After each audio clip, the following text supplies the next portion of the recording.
Assalamualaikum warahmatullahi wabarakatuh. Kembali lagi bersama kami di konten Sebelum Tersesat. Masih bersama dengan Pak Awe, Pak Ustadz Awe ya, Pak Ustadz Haji. Dan ini bukan Ustadz ya? Bukan. Temannya Ustadz. Ya, temannya Ustadz. Temannya Ustadz. Kepengen jadi Ustadz, tapi nanti. Tapi belum dapat hidayah. Belum. Ya, mulai. Pelan-pelan. Alhamdulillah. Gimana kabarnya Pak Haji? Alhamdulillah sehat. Pak Debri? Alhamdulillah sehat. Sehat ya. Jadi semoga semua yang nonton juga dalam keadaan sehat. Amin. Sudah seperti episode pertama kemarin, di episode ini yang kedua kita bahas apa nih anaknya nih? Mungkin bahas tentang Sholat mungkin ya. sholat gitu ya. Iya. Boleh. Kan puasa itu kan identik dengan ibadah. Betul. Kan sholat itu kan banyak hal. Ada sunnah, ada wajib, kayak gitulah. Gimana kalau kita ceritakan biar teman-teman subscribe jadi tahu, Ya. gitulah. Yang nggak sholat jadi sholat gitu loh, intinya seperti itu ya. Betul. Yang sholat. Yang sholat ya tambah. Ya. Sholat 5 waktu ya, jadi Sunnahnya tambah. Ditambah. Nah, sholat duha tambah sholat. Nah, jadi orang kata karena masalah sholat Ya. Iya. Daripada pergi ke dukun. Nah, Kayak lagi viral di sebelah. Banjar. itu mah dukun penipu itu, Iya. penggelap uang. Nah, tapi itu gimana Pak Ustadz? Sholat itu ketika kita cuma ada masalah tok itu berdua. Itu lebih baik kita melihat segala sesuatu dari berbagai macam sisi, khususnya kalau kasusnya seperti itu kita lihat dari sisi baiknya. Lebih baik ada masalah dekat dengan Tuhan daripada punya masalah malah mendekati dukun. Orang tua. Iya, bisa jadi orang tua Itu sesat itu namanya. lebih parah, lebih ya mending lah. Ada nilai atau sisi positifnya ketika ada masalah itu mendekati Tuhan dengan cara sholat. Lebih mending Timbangannya orang gitu ya. daripada tidak sama sekali atau malah mendekati yang jelas-jelas tidak baik. Kalau sholat itu kan wajib ya Pak Ustadz. Ya. Kenapa kita harus sholat itu 5 waktu ya? Terutama yang paling berat itu ya subuh. Subuh. Ya, bangun pagi-pagi. Lu ya duhur, asar maghrib mungkin masih gampang ya. Ringan. Artinya kita masih dalam kondisi yang aktivitas. Nah, terus yang terakhir itu sholat isya itu juga yang cukup Capek biasanya. Capek untuk istirahat Terus sih. kenapa harus sholatnya tuh 5 waktu? Kan kalau agama yang lain kan ya tahu sendiri lah. Ya. Ya. Kenapa sholat menjadi wajib bagi umat Islam? Jelas karena ada dalilnya, ada hadisnya bahwa sholat itu adalah tiang agama. As-sholatu imaduddin, bahwa sholat itu adalah tiangnya agama. Ketika agama mengaku beragama Islam lalu kok tidak mendirikan sholat, ibarat sebuah bangunan, maka bangunan itu tidak ada tiangnya. Bangunan tidak ada tiangnya tentu akan gampang rubuh. Kena goncangan sedikit hancur, kena badai sedikit kabur. Nah, seperti itu. Sehingga sholat itu adalah perkara wajib yang sama-sama kita ketahui bersama bahwa amal ibadah kita itu nanti di akhirat yang paling pertama dihisap adalah sholat. Ketika sholatnya baik, maka semua amal ibadah yang lainnya akan menjadi baik. Tapi ketika sholatnya jelek, amal ibadah yang lain bisa ikut menjadi jelek. Lalu kenapa kita sholatnya itu 5 waktu? Nah, peristiwa sholat ini menjadi kewajiban ketika Rasul itu diajak Isra Mi'raj ke Sidratil Muntaha, yang sering kita peringati itu nanti pada Rajaban itu. Nah, kalau dari sisi sejarahnya, sisi historisnya, awalnya itu sholatnya 50 kali mas, sehari semalam. 5 kali bolong-bolong, 5 kali saja bolong-bolong, ini 50 kali. Ketika Rasul mendapat perintah Isra Mi'raj, bertemu dengan Allah, mendapatkan perintah untuk mendirikan sholat 50 kali itu awalnya. Ya. Tapi mendapatkan diskon, sampai diskonnya itu diskon yang ketiga, sampai akhirnya sholatnya hanya 5 kali. Dengan harapan dengan sholat 5 kali ini kita akan semakin sering mengingat Allah. Nah, kalau sudah sering mengingat Allah, tentu setiap langkah kegiatannya, bekerjanya, belajarnya itu tidak akan terlepas dari bimbingan dan arahan Allah SWT. Nah, dengan sholat ini yang 5 kali ini, diharapkan dosa-dosa yang kita lakukan itu bisa terhapuskan. Karena manusia kan tempatnya salah dan lupa ya. Khilaf ya. Hilaf. Ya berarti kalau tadi kan dari yang 50 jadi 5 saja. kali. Ya berarti itu lagi Diskon besar-besaran. Besaran ya. Big sale. ya sebetulnya beruntung kita ya. Beruntung sekali. 5 kali. 5 kali. Untung itu hanya masih 5. bolong ya. Bolong. Dan yang paling sering bolong itu kan subuh. Iya. Nah, ya. Karena apa? Kalau subuh itu kita dalam keadaan tidur nyenyak, adem, waduh, enak. krungu adzan ya, Allahu Akbar, Allahu Akbar, tutupan, asih Allahu Akbar, sidane apa? Kawanan. Ada sida, Iya. Itu sering terjadi ya. Jadi Itu sering terjadi, yang susah sering ditinggalkan sholat subuh. Ini Pak Ustadz, kan Ya. kita sholat itu kan ada yang wajib itu 5 waktu ya. Betul. Ini kan juga ada yang namanya sholat sunnah. Sholat sunnah, ya. Itu sholat sunnah kan ada beberapa itu macam-macamnya apa aja sih? Oh iya. Sholat sunnah itu secara sederhana bisa dimaknai sebagai sholat tambahan. Sholat tambahan.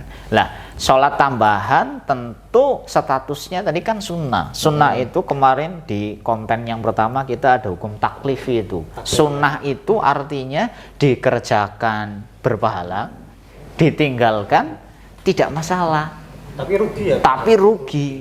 Kita dapat kesempatan untuk mendulang pahala kok malah ditinggalkan. Lah sholat sunnah ini macam-macam nanti. Kalau sholat sunnah yang mengiringi sholat fardu namanya sholat rawatib. Rawatib. Contohnya apa sholat sunnah rawatib itu? Ketika zuhur ada qobliyah, ada ba'diyah. Nanti ketika maghrib ada ba'diyah. Ketika isya ada ba'diyah. Ketika subuh ada apa mas? Qobliyah. Itu yang kalau nggak salah sholat yang Betul. lebih baik daripada Sholatul fajri khairum minad dunya wa ma fiha. Sholat seisinya gitu ya? dunia seisinya. Itu luar biasa mas. Nek pengen duwe dunia seisinya itu gampang. Laksanakan sholat sunnah qobliyah subuh 2 rakaat. Nah itu contohnya itu sholat sunnah rawatib. Lalu ada yang sering kita laksanakan, apalagi ini di bulan Ramadan, sholat raweh. Itu kan sholat sunnah. Ya. Lalu nanti bisa kita laksanakan sholat tahajud, malam-malam bangun tidur, lalu sholat. Lalu ada sholat yang siang-siang itu, sholat duha. Lalu ada sholat kalau orang punya banyak permasalahan sekali pengen kabul, sholat hajat. Nanti ada lagi sholat terang terus kemarau minta sholat, minta hujan, namanya sholat istisqa. Masih banyak sholat-sholat yang gerhana, sholat jenazah, sholat id. Tapi kalau sholat jenazah itu statusnya bukan sunnah, Wajib ya. itu wajib atau fardu, tapi fardu kifayah. Ketika sudah ada yang melaksanakan, kewajiban bagi umat Islam yang lain sudah gugur. Ini tentang masih sholat sunnah ya. Ya, boleh. Ini tentang sholat traweh. Oh ya, terawih. Kita kan pernah ini ya, namanya manusia mengalami misalkan setelah buka puasa itu karena Capek. biasanya overload. Kita makan itu overload ya. Makannya terlalu banyak. Terlalu banyak karena mungkin terlalu lapar mungkin Ya, betul.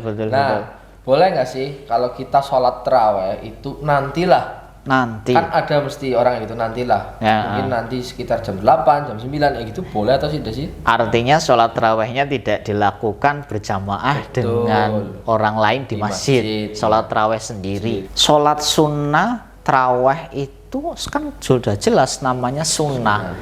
Jangankan dilakukan sendirian lalu waktunya agak malam. Wong orang melakukan ora apa-apa. Cuma apa rugi. Oh iya. Siapa tahu Ramadan berikutnya sudah tidak Mengalami. ngalami. Iya.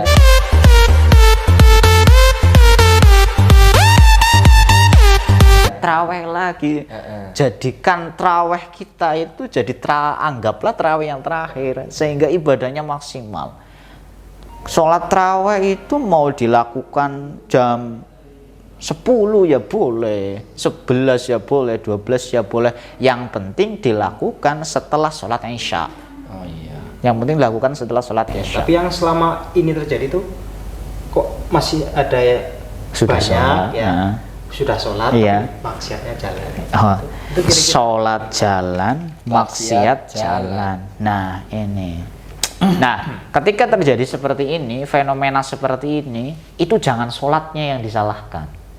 Karena jelas-jelas sholat itu sudah ibadah yang diperintahkan Allah. Sesuatu yang diperintahkan oleh Allah pasti di situ ada hikmahnya, ada kebaikan-kebaikannya. Saya analogikan seperti ini. Di pertigaan atau perempatan di Indonesia itu biasanya ada lampu merah. Ya. Ada lampu merah, abang merah itu kan, merah, terus hijau, kuning. Lah, ketika terjadi kecelakaan, kan sering juga terjadi kecelakaan di lampu merah. Ya. Ketika terjadi kecelakaan di situ, siapa yang disalahkan? Apakah lampu merahnya? Tidak. Tidak. Tapi pelakunya, oknumnya sama dengan sholat. Kalau orang sudah sholat, lalu kok masih melaksanakan maksiat, maka yang salah adalah orangnya. Bisa jadi dia dalam melaksanakan sholatnya tanpa ilmu. Bisa jadi dia dalam melaksanakan sholat tidak memenuhi syarat dan rukunnya. Sehingga dia jasadnya sepertinya sedang sholat, atine blas. Ora connect maring Gusti Allah, connection lost. Malah koneknya Maring diora. Iya, tapi memang apa namanya? Ya tadi kan kita harus jangan menyalahkan sholatnya ya, tapi menyalahkan orangnya. Sama seperti mungkin ada perempuan yang berjilbab, Betul. tapi kelakuannya masih belum Betul itu. baik. Jangan salahkan jilbabnya, tapi salahkan Orangnya. manusianya ya. Dan ketika ada yang salah seperti itu, ya lebih baik kita jangan menyalahkan, tapi kita ajak menuju ke Yang lebih baik. itu saya alami itu pun mungkin sama Pak Ustadz. Artinya kadang-kadang saya sholat juga masih mikir yang lainnya. Iya. Ya, misalnya sholat zuhur, aduh yang mau Kencot. SKP-nya udah ngetik-print kayaknya. Sholatnya masih Mikir nanti saya SKP harus ya? ngajar, terus bahas apa gitu. Itu kan iya. artinya masih belum Iya, gitu. iya. Ya, masalah khusyuk di dalam sholat itu jangankan kita. Iya. Sahabat-sahabat Rasul saja, bahkan sahabat Ali bin Abi Thalib ketika dites untuk melaksanakan sholat khusyuk gagal beliau. Itu sekelas Ali bin Abi Thalib. Apalagi saya. Apalagi kita. Iya. Saya malah lebih sulit lagi khusyuk ketika sholat dalam posisi ngimami. Iya benar itu. Itu sulit sekali. Ngimami, kita banyak makmumnya. Ketika kita itu dengar apa-apa, misalkan bocah cilik pada berisik kemah. Ini saya alami sendiri ketika saya ngimami traweh, jamaahnya banyak kan mereka pada gawani bocah cilik gitu. Pada berisik nangis apa, lupa. Aduh. Gewis pira. Nah, kan bahaya itu. Kadang-kadang ke distract gitu ya Pak Ustadz. Ke distrik ya. Nanti ya ujung-ujungnya apa? Subhanallah. Khusyuk itu perkara yang sulit. Tapi bukan berarti tidak bisa. Kita sholat itu jangan nunggu khusyuk. Tapi sholatlah terus kita sampai nanti bisa khusyuk. Iya. Yang penting kita mencoba sholat, mencoba koneksi dengan Tuhan ya, iya. Allah. Ya, walaupun kadang-kadang kepikiran sate, Nah, tidak masalah. pikiran gawean gitu kan. Tidak masalah. Masalah ya, karena mungkin ya sekelas sahabat Nabi pun Sama ya. masih belum khusyuk, apalagi kita yang ya manusia banyak biasa. dosanya. Ini Pak Ustadz, saya mau tanya, ini kan ada beberapa sering omongan dari luar. Itu loh, kalau kita setelah sholat witir itu, nah sholat witir apa iya? Banyak orang itu yang ngomong tidak perlu untuk sholat sunnah lainnya lagi setelah sholat witir itu. Apa betul seperti itu? Ya, untuk sholat witir ini kan memang sesuai dengan sabda Nabi itu, akhirilah sholatmu dengan sholat witir. Maka seyogyanya sholat witir itu dilakukan untuk mengakhiri kegiatan sholat kita. Makanya kalau sholat sunat raweh itu biasanya ditutup dengan sholat witir. Lah, kalau yang tidak, kita sering jumpa itu, misalkan di masjid kita habis sholat raweh selesai lalu mendirikan sholat witir, ada yang pergi mundur, ada yang mundur. Itu ya jangan disalahkan, kita tetap berpositif thinking. Mungkin orang itu mau mendirikan sholat tahajud nanti ataupun sholat sunnah yang lainnya, baru nanti ditutup sholat witir. Ya seperti itu ya tidak masalah.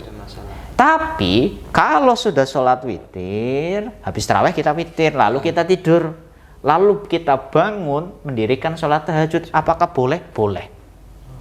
Boleh saja, tapi jangan ditutup lagi dengan witir.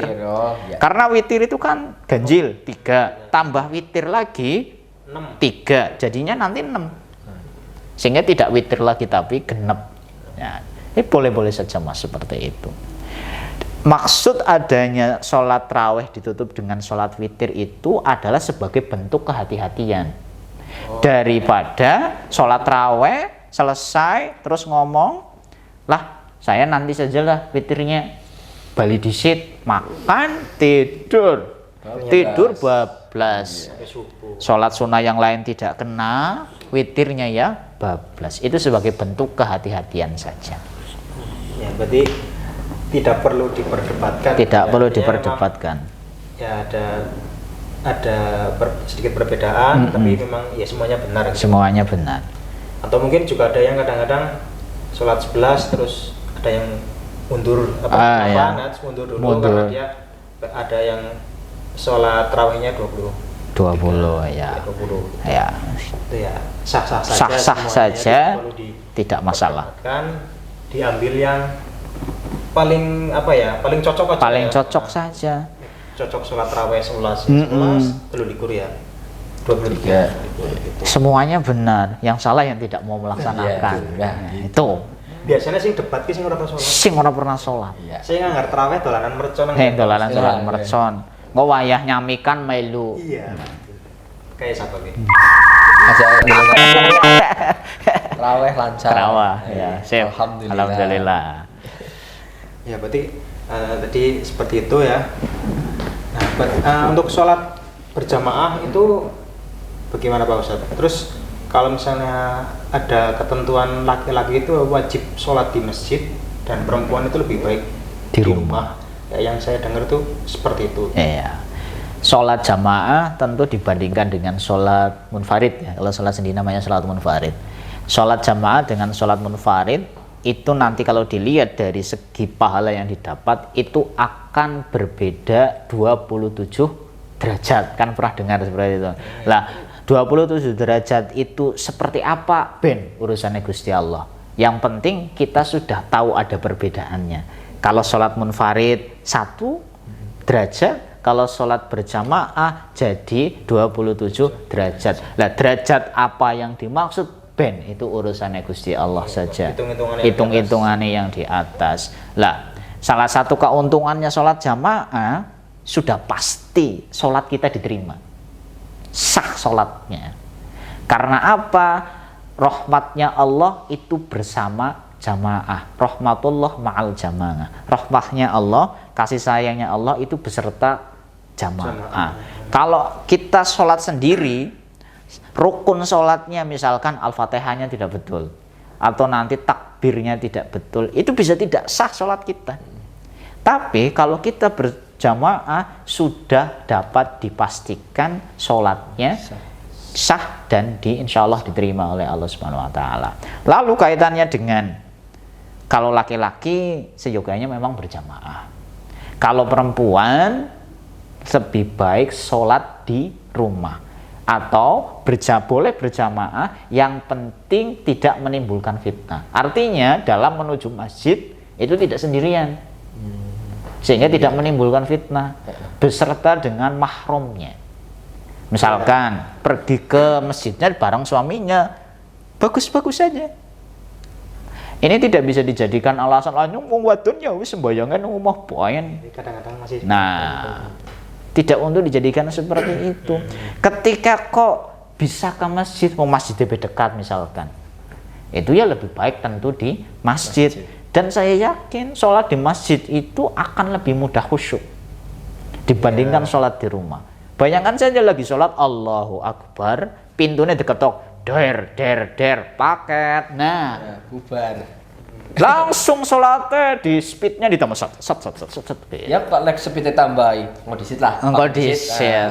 Batalin gitu ya. Nah, ini bahaya mas. Kalau sholat wajib ada perkara apapun itu tidak boleh dibatalkan, kecuali perkara yang kaitannya dengan nyawa. Oh iya, oke. Kalau sholat wajib, Anda lagi sholat maghrib, Allahu Akbar, baru dapat 1 rakaat.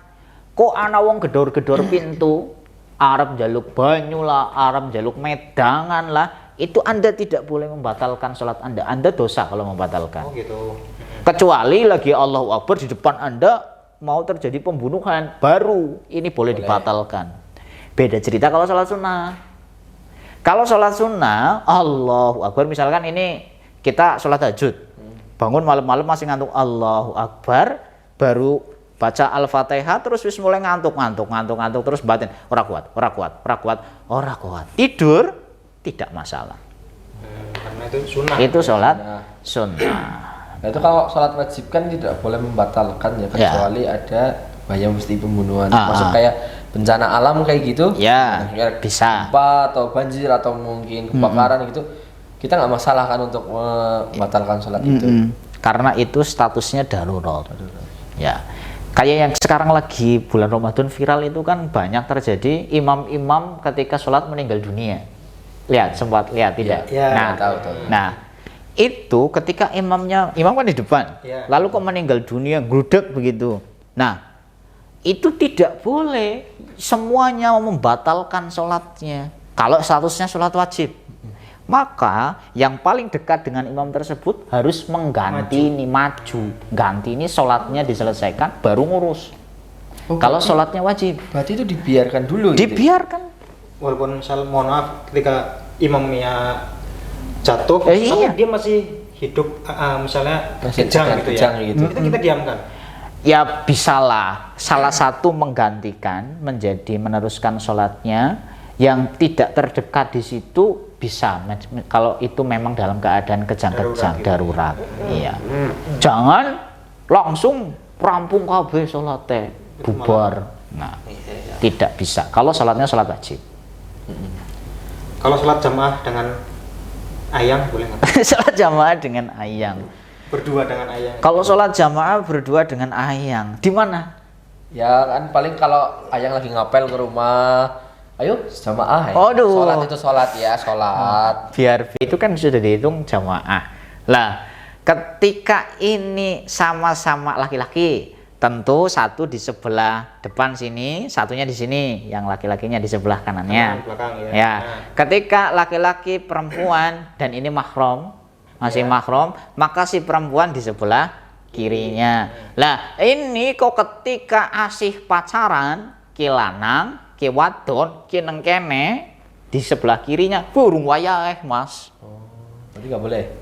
Sebetulnya sangat tidak boleh. Tidak. Karena apa? Ketika sholat dengan pacar mesti kene orang genah. Iya betul. Dak diduk. Nah, mungkin mendua gitu ya. Karo Gusti Allah, karo sinang guru. Iya. Betul. Kok misalkan saking daruratnya, ini bukan ayang atau apa, pokoknya laki-laki dan perempuan, bukan ayang. bagaimana cara sholatnya agar bisa dihitung pahala berjamaah? Maka si perempuan itu tidak di samping kanannya, tidak di samping kirinya, tapi jauh lurus di belakang. Kenapa? Ketika sholatnya di samping kanannya, Assalamualaikum warahmatullahi, kelihatan tidak? Kelihatan. Ketika di samping kirinya, kelihatan juga. Tapi kalau lurus, sejajar, segaris lurus, orang keton. Berarti misalnya kalau di sekolah nih, imamnya di masjid, nanti yang perempuan di kantin gitu. Siapa sih nggak kelihatan? Lihat ke belakang, lihatnya BK. Iya. Makanya kan kayak kalau di masjid itu disekat ya. Iya, betul, disekat. Biar imam atau apa jadi nggak bisa melihat ya. Iya. Makanya sebaik-baiknya jamaah laki-laki itu yang paling depan. Paling depan sendiri, dekat dengan imam. Lah, sebaik-baik jamaah perempuan itu yang mana? Bukan yang paling depan, tapi sana yang paling belakang. Belakang sana. Karena apa? Untuk menjaga hati. Kalau sholat jamaah yang laki-laki, barisnya soft paling depan, belakang kan masih soft laki-laki. Ketika salam, yang dilihat laki-laki. Ketika perempuan, jamaah softnya paling depan. Ketika berdiri yang dilihat siapa? Laki-laki. Tapi ketika yang paling belakang, yang dilihat adalah soft-soft perempuan. Itu perbedaannya. Tapi bukan berarti soft depan perempuan itu lebih jelek ataupun lebih buruk, itu enggak ya? Tidak, sama-sama bagus. Dianjurkan. Menyusun softnya itu dari belakang. Oh, iya. Bukan berarti nanti ketika seperti ini saya menerangkan seperti ini, nanti pada di belakang semua deret depan kosong. Tentu itu berdasarkan datangnya ke masjid. Kalau datangnya ke masjid, masjidnya masih sepi ya tentu diposisikan di paling depan dulu. Begitu. Ya, jadi tadi nggak boleh ya sholat bareng ayang, apalagi di sepi-sepi. Ya itulah di rumah lah. Doors dan lain sebagainya itu ya. Itu nggak boleh. Di pintu merah ya. Itu sholatnya apa gitu loh. Itu nggak boleh. Izin ke orang tua, kamu ngapain ke hotel? Sholat. Kita sholat bareng bu. Oh. Itu sholatnya aneh itu. Sholatnya aneh. Tanda kutip. Nggak boleh gitu ya. Namanya pacaran aja udah nggak boleh, apalagi sholat dengan pacar. Ya, sholat berjamaah ya, tentang masih sholat berjamaah itu kan ada yang namanya, kalau kita datang terlambat tuh ya masbuk namanya. Ya masbuk gitu ya. Itu ketentuannya bagaimana? Ya, karena sering terjadi adalah seperti ini Pak Ustadz. Ketika sudah 2 rakaat ya ataupun mungkin sudah sampai sujud rakaat pertama itu, si makmum masbuknya itu ada yang nunggu. Bukan, apa namanya? Langsung ikut. Nyusul gitu. Oh. Maksudnya Allah Akbar, ruku terus sujud. Seperti ya. itu tuh betul atau tidak, atau seharusnya bagaimana? Ya. Jadi kalau ada makmum yang terlambat, namanya adalah makmum masbuk, makmum yang telat. Lah, ketentuannya adalah ketika dia datang ke waktu sholat, datang ke masjid, si imam sudah takbir Allahu Akbar. Allahu Akbar itu kan artinya wajib, rukun. Lah, lalu membaca Al-Fatihah adalah rukun. Nah, dia dianggap menjadi makmum masbuk ketinggalan sholat ketika sudah ketinggalan 2 rukun ini. Ketika seorang makmum masbuk datang posisinya sudah sujud, dia sudah ketinggalan. Batasnya apa? Batasnya adalah ruku. Kalau masih membersamai imam rukunya, maka dapat 1 rakaat. Mas Depri datang gedubrak mari masjid, imam lagi ruku. Asih rukunya mungkin lama, baca doanya agak lama. Lah Mas Depri Allahu Akbar, dia langsung ruku.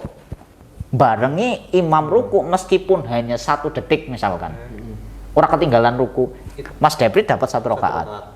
Nah, tapi kalau Mas Depri datang ke masjid, imamnya sudah sujud, maka Allahu Akbar, lalu ikutlah dia sujud. Mas Depri ikut sujud, tapi tidak dapat 1 rakaat. Tapi langsung sujud saja. Nanti ketika baru berdiri, baru dapat 1 rakaat. Tinggal nanti kurangnya berapa rakaat disesuaikan. Tapi bukan berarti ketika maksudnya ketika sudah sujud, kita itu posisi sebagai makmum masbuk itu apakah menunggu sampai berdiri atau lebih baik kita langsung mengikuti ya. sujud? Kalau berdasarkan hadis Nabi itu langsung mengikuti. Langsung mengikuti, diawali takbir tentu niat Allahu Akbar, lalu langsung sujud. Langsung sujud. Nah, kalau tadi sholat berjamaah ya Pak Ustadz, apa hukumnya ketika kita sholat berjamaah tapi kita mendahului imamnya? Misalnya kita sudah sujud duluan, tapi imamnya masih ambil wudhu, itu gimana Mas? Imam itu kan artinya pemimpin, sebuah komando. Ketika komandonya malah di siti, berarti itu bukan makmum yang baik, sudah pasti sholatnya tidak sah. Tidak sah. Jangan imam sujud, ya kita ada seling sedikit sujud. Maka harusnya imam itu ketika memberikan aba-aba itu ada jedanya. Misalkan imam mau ruku, Allahu Akbar, itu imam itu sudah harus berada di posisi ruku baru bilang Allahu Akbar. Jangan baru mau ruku Allahu Akbar. Nanti makmumnya juga akan persis seperti dengan imamnya. Harus ada jeda sedikitnya. Makmum itu tidak boleh mendisiti, mendahului, dan tidak boleh mengkerini, Mas. Meninggalkan. Bukan meninggal. Mengkerini. Apa gue? Apa coba teman-teman? Ketinggalan Pak Ustadz. Mengkerini. Mendisiti. Mendisiti gue mau mendisiti. Apa ke? Inilah kekayaan bahasa Jawa yang tidak dimiliki oleh bahasa Indonesia. PR. Mengkerini. Sama seperti kunduran truk ya. Iya, kunduran truk. Mengkerini, aku ngertinya kayak Suzuki gitu loh. Oh, pick up. Itu Suzuki Carry itu. Suzuki pick up ya. Oh ya. Nah, tidak boleh mendahului, tidak juga boleh mengkerini. Artinya imamnya tembel lagi arep ruku kowe sujud, kowe uli, tidak boleh. Atau malah kita itu imam itu sudah ruku, dhewek lah ngodisit lah, ngenteni lah, ngodisit. Menunda. Urung pas juga. Nah, mau PR. Mengkerini itu, mengkerini guys. Itu tidak bisa karena statusnya kita adalah makmum. Ya.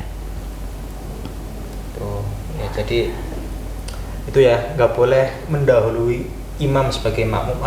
Kalau kita sebagai makmum jangan sampai kita mendahului imam yang ada di depan itu ya. Kalau imamnya guru PKN, apakah itu bisa disebut dengan imam sudi patuh, Bang?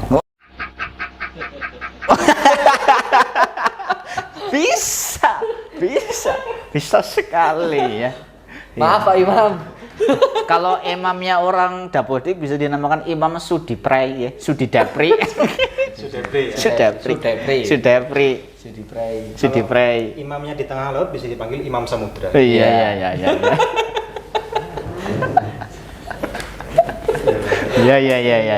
Bapak-bapak ya. Bapak. Ya tadi itu pembahasan tentang sholat ya, walaupun tadi pembahasannya mungkin mantan serius gitu ya, karena kita mau bercanda tentang sholat ya, saya nggak berani gitu ya, kepleset nanti malah salah viral. Nanti komen kalian pada belabur. Tapi ininya tadi tentang sholat yang perlu kita perhatikan adalah sholat itu wajib. Ya, karena sholat itu adalah tiang agama ya. Dan sebisa mungkin kalau kita ada teman yang maksiat, walaupun dia sholatnya rajin, ya jangan disalahkan sholat. Tapi kita sama-sama memperbaiki atau ngandani apa Bang Ustaz? Yang memberitahu, menasihati, menasihati gitu ya. Sholat 5 waktu ya teman-teman. Jadi jangan ditinggalkan ya. Jangan sampai sunahnya didahulukan, wajibnya betul. Dikerini. Gitu ya. Dan jangan sampai kalian yang sudah berpacaran itu sholat berjamaah ya, berdua-duaan ya. Jadi ini yang pacaran ya nggak boleh gitu ya. Kalau misalnya kamu dengan pacar ya sholatnya deg-deg baiklah. Di masjid lebih baik. Betul. Ya, di masjid lebih baik. Ya gitu Pak Ustadz, Ya. terima kasih untuk pencerahannya tentang Sama-sama. sholat ya di hari ini. Semoga apa yang kita sudah bahas menjadikan manfaat baik di ya kita sendiri ya, dan Betul. juga Untuk penonton semua di rumah ya. Ya terima kasih. Sampai jumpa di konten sebelum tersesat. Mari kita bertobat. Bertobat. Oke. Terima kasih dari kami. Wassalamualaikum warahmatullahi wabarakatuh. Waalaikumsalam.